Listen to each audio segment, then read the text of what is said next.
So hello everyone, इस video में हम सीबीएसई क्लास 10th के चैप्टर एप्लीकेशंस ऑफ ट्रिग्नोमेट्री के कुछ इंपॉर्टेंट क्वेश्चंस डिस्कस करेंगे जो कि आपके एग्जाम्स के लिए बहुत ज़्यादा हेल्पफुल होंगे। ये क्वेश्चंस मैंने एडुकार्ड सैम्पल पेपर बुक से लिए हैं। इससे पहले भी मैंने और चैप्टर्स के इंपॉर्टेंट क्वेश्चंस डिस्कस किए हैं जो कि टर्म 2 में इंक्लूडेड हैं। उन सभी वीडियोज़ का लिंक मैं आपको डिस्क्रिप्शन में दे दूँगी, आप उन वीडियोज़ को ज़रूर देखिएगा, वो आपके लिए बहुत ज़्यादा हेल्पफुल होंगी। और अगर आपको वीडियोस समझ आए, वीडियोस अच्छी लगे तो प्लीज़ वीडियो को लाइक कीजिएगा, शेयर कीजिएगा और चैनल को सब्सक्राइब कीजिएगा। So now let's start with question number 1। तो यहाँ पर गिवन है कि एक कैंडल है और फर्दर गिवन है कि इस कैंडल के बेस से दूर दो कॉइन्स रखे हुए हैं, एक a सेंटीमीटर पे है और दूसरा b सेंटीमीटर पे, और गिवन है कि जो a डिस्टेंस है वो b से बड़ा है, राइट। अब इसको हम ज्वाइन कर देते हैं। फर्दर ये गिवन है कि इन कॉइन से जो एंगल ऑफ एलिवेशन है इस कैंडल के टॉप का वो 30 और 60 डिग्री है। मतलब ये हुआ कि अगर इस कॉइन से हम देखते हैं टॉप की तरफ तो हॉरिजॉन्टल से जो एंगल बनता है वो 30 डिग्री है, राइट। और इस कॉइन से जब हम टॉप की तरफ देखते हैं तो हॉरिजॉन्टल से जो एंगल बन रहा है वो 60 डिग्री है। तो आपको मालूम क्या करना है, इस कैंडल की हाइट, तो इस हाइट को हम h कह देते हैं। और एक चीज और, यहाँ पे जो कॉइन 1 का डिस्टेंस है वो a सेंटीमीटर होगा क्योंकि a बड़ा है, ठीक है। सो हम कह सकते हैं BC जो है वो a सेंटीमीटर है और कॉइन 2 का जो डिस्टेंस है वो b सेंटीमीटर है, that is BD is equal to b centimetre. और इस तरह के क्वेश्चंस में आपको एक चीज जरूर ध्यान में रखनी है कि आप यहाँ पे देखिए कि इस पॉइंट का जो हॉरिजॉन्टल डिस्टेंस है बेस से वो ज्यादा है, तो जो एंगल ऑफ एलिवेशन होगा वो छोटा होगा, और जब डिस्टेंस यहाँ पे छोटा होगा बेस से तो एंगल ऑफ एलिवेशन बड़ा लेंगे हम, ठीक है। तो आगे भी आप इस चीज को ध्यान रखें। अब ट्राइंगल ADB में 1060 फाइंड करिए, that is perpendicular over base. 1060 is √3, AB क्या है h और BD हमने लिया था b सेंटीमीटर। तो अब ट्राइंगल ACB में 1030 फाइंड करिए, √3, AB क्या है h और BC क्या है a सेंटीमीटर। यहाँ से आप h फाइंड करिए, दैट विल बी, हमें चाहिए h की वैल्यू, तो दोनों इक्वेशंस को आप मल्टीप्लाई कर दीजिए, कैंसिल हो गया, h is equal to √a, यही आपको फाइंड करना था and it's simple. So next question में आपको गिवन है कि एक रिवर है जो कि 80 मीटर वाइड है, तो हमने AB को रिवर एज्यूम कर लिया।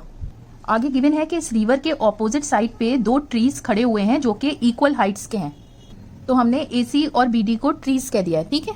आगे इस क्वेश्चन में गिवन है कि इस रिवर पे कोई पॉइंट लिया है हमने O, तो जब हम इस पॉइंट से इस ट्री के टॉप को देखते हैं और इस ट्री के टॉप को देखते हैं तो हॉरिजॉन्टल से जो एंगल बनेगा मींस एंगल ऑफ एलिवेशन वो 30 डिग्री और 60 डिग्री होगा। जैसे मैंने आपको पहले क्वेश्चन में बताया था कि ये बेस से पॉइंट O का जो डिस्टेंस है वो कम है, तो इस वाले एंगल को हम बड़ा लेंगे, दैट विल बी 60 डिग्री, और ये डिस्टेंस आपका बड़ा है तो ये वाला एंगल ऑफ एलिवेशन छोटा होगा, दैट इज 30 डिग्री। तो आपको मालूम क्या करना है, इन ट्रीज की हाइट जिसको हम h कह देते हैं, और फर्दर मालूम करना है कि ये जो पॉइंट O है वो इस ट्री से कितनी दूरी पर है, तो हम कह देते हैं ये x दूरी पर है, और ये बचा हुआ डिस्टेंस क्या हो जाएगा, 80 में से x माइनस कर दीजिए। तो आपको ये दोनों डिस्टेंस मालूम करने हैं।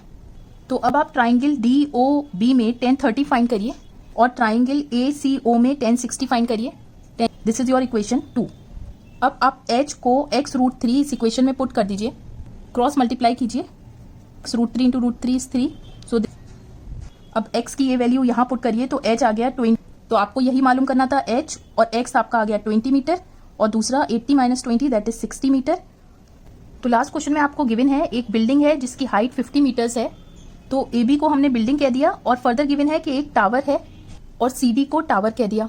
और आगे ये गिवन है कि जब हम इस टावर के टॉप से इस बिल्डिंग के टॉप को देखते हैं तो एंगल ऑफ डिप्रेशन क्या है, 30 degree. Angle of depression means कि हॉरिजॉन्टल से जो एंगल बन रहा है, और जब हम इस टावर के टॉप से इस बिल्डिंग के बॉटम को देखते हैं तो एंगल ऑफ डिप्रेशन क्या है, 60 डिग्री। मीन्स कि इस हॉरिजॉन्टल से जो एंगल बन रहा है ये क्या है, 60 डिग्री। तो आपको मालूम क्या करना है, इस टावर की हाइट को हम h मीटर कह देते हैं, और बिल्डिंग और टावर के बीच का डिस्टेंस इसको हम x मीटर कह देते हैं। हम यहाँ एक कंस्ट्रक्शन करेंगे कि पॉइंट A को इससे ज्वाइन कर देते हैं इस टावर से, तो EA और इस पॉइंट को E कह देते हैं। ED क्या है, एक रेक्टेंगल, ये भी x मीटर होगा, और जो DE होगा वो क्या होगा, 50 मीटर। तो अब देखिए टोटल हाइट h थी तो EC कितना हो जाएगा, h में से 50 माइनस कर दिए। तो अब आप ये देखिए AE और हॉरिजॉन्टल लाइन पैरेलल है और AC ट्रांसवर्सल है, तो ये 30 डिग्री है तो ये भी 30 डिग्री होगा, ऑल्टरनेट एंगल। सिमिलरली ये हॉरिजॉन्टल और BD जो है वो पैरेलल है, BC ट्रांसवर्सल है, ये एंगल 60 डिग्री है तो ये भी 60 डिग्री होगा, राइट। तो अब आप ट्राइंगल ACE में 1030 फाइंड करिए, दिस इज इक्वेशन 1, और ट्राइंगल BCD में 1060 फाइंड करिए। तो यहाँ से आप h को कह सकते हैं x √3 इक्वेशन 2। अब h की ये वैल्यू इसमें पुट करिए और क्रॉस मल्टीप्लाई कीजिए, √3 into √3 is 3x minus 50 √3 cancel हो गया। x क्या हो गया 5 metre is the height of tower. So यही दोनों वैल्यूज आपको मालूम करनी थी एंड इट्स सिंपल। सो इस वीडियो में बस इतना ही, और क्वेश्चंस इसी चैप्टर के मैं अपनी नेक्स्ट वीडियो में कराऊंगी। सो आई होप कि ये वीडियो आपको समझ आई होगी, वीडियो अच्छी लगी होगी। अगर वीडियो अच्छी लगी तो प्लीज वीडियो को लाइक जरूर कीजिए, शेयर कीजिए और चैनल को सब्सक्राइब कीजिए to stay in touch with more such updates. Till then take care, stay safe.